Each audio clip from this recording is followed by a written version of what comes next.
Hey everyone, Aussie Viking here to do another video. So I was able to get some multiplayer games on the EA Access of Star Wars Battlefront 2, and I've got some stuff to say. Multiplayer is fun, definitely better than the beta, and it's just fun.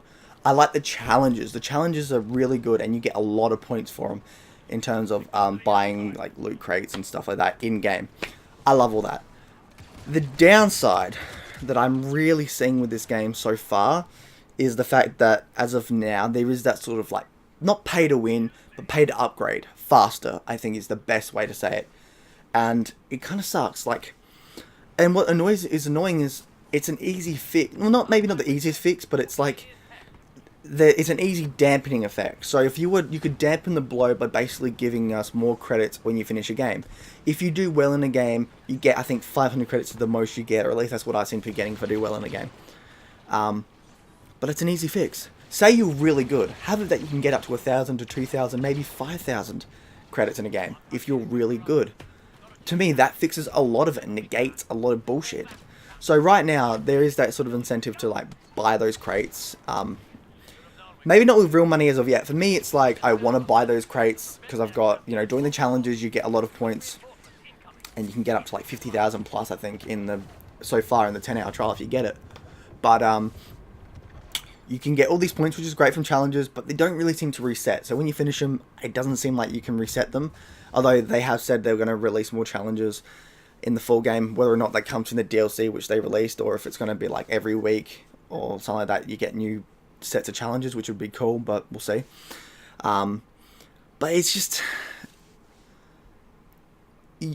they've got certain elements in the game where you kind of like, I want to save up. So like now you've got heroes. Now certain heroes you have to unlock, and it's like 60,000 for some of them and 50,000 and all that, and I'm like, that's a bit high. Like, that kind of sucks. So don't get me wrong, you can play them all in offline. If you've got arcade, you can play them all offline and get to know them, and it's like, okay, I played you on offline, I really like you, I will save up my money and get you for online play. That's fair enough. You know, that's a good idea, and you get to work towards something, which I like. I like working towards something.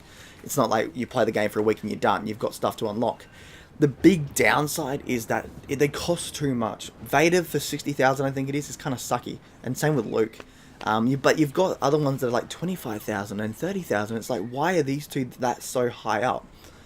What they should have done is, well, I hope they do, because remember, Dennis, one of the creators of the game, has literally said, a year from now, from the release date, it's going to be a different game. So if we keep saying, look, we want lower prices and higher gain in terms of multiplayer, they will probably give it to us, and that is a good fix.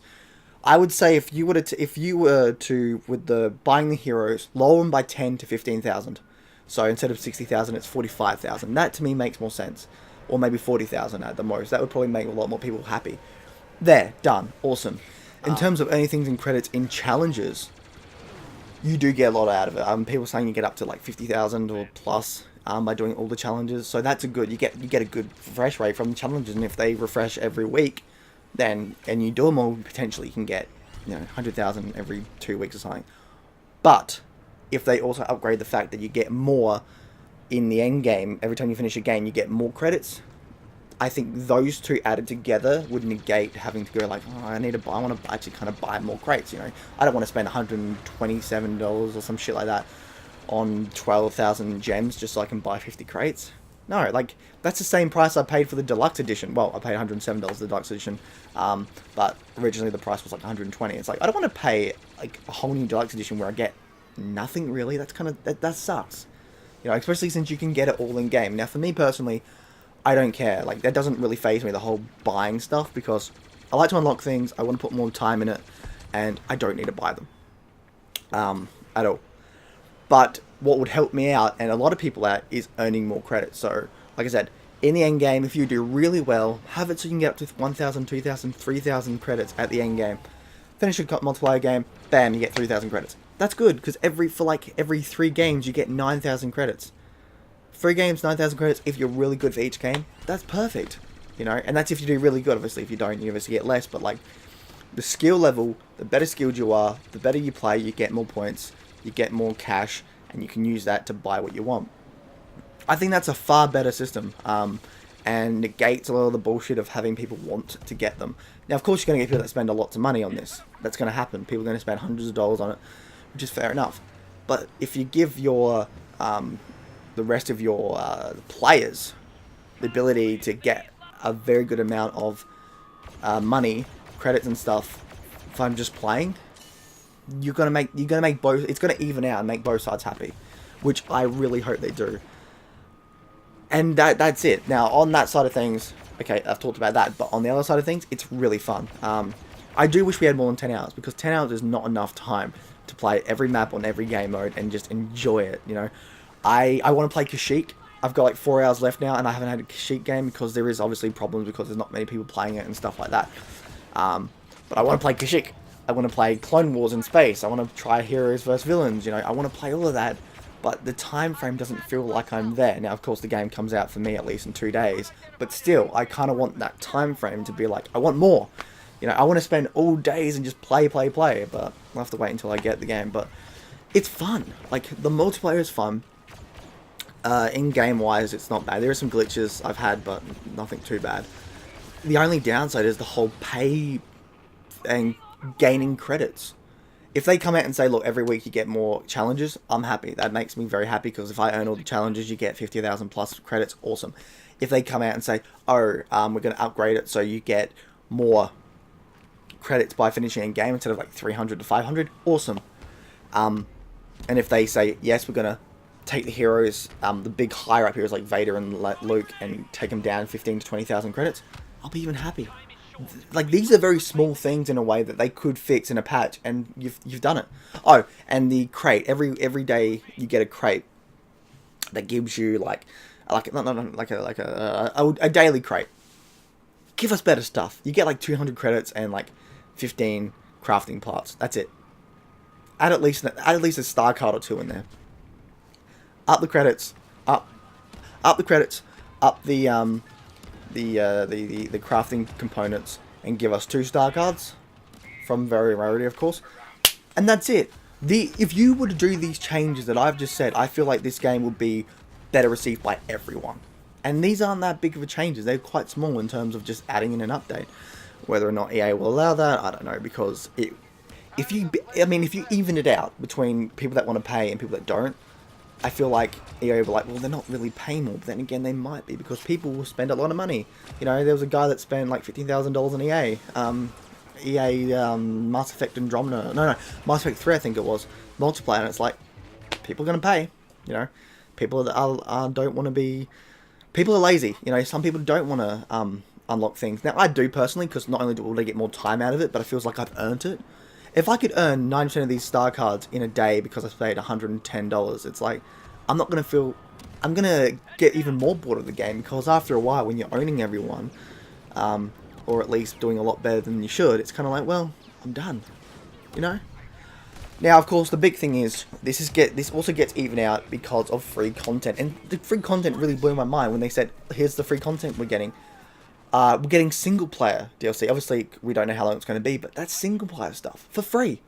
We get a new map, well, 2 new maps, Galactic Assault and Space Map, 2 new heroes, new challenges.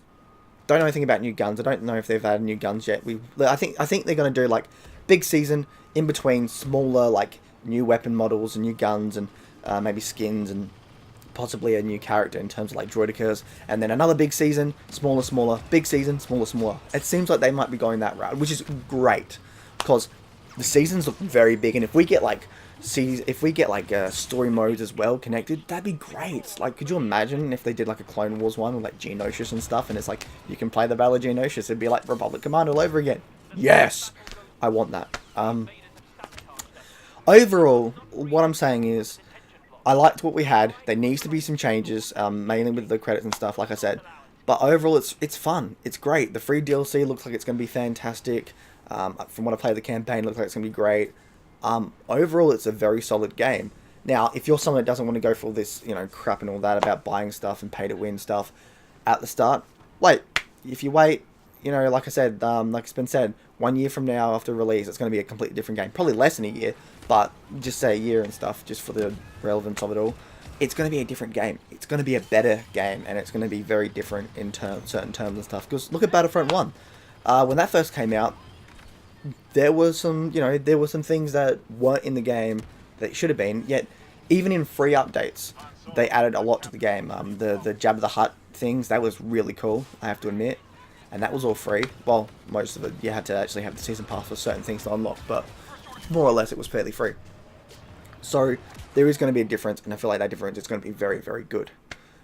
So yeah, I loved it, I enjoyed it, I can't wait. I really wish I had more than 10 hours of EA trial to play this, because it's so good.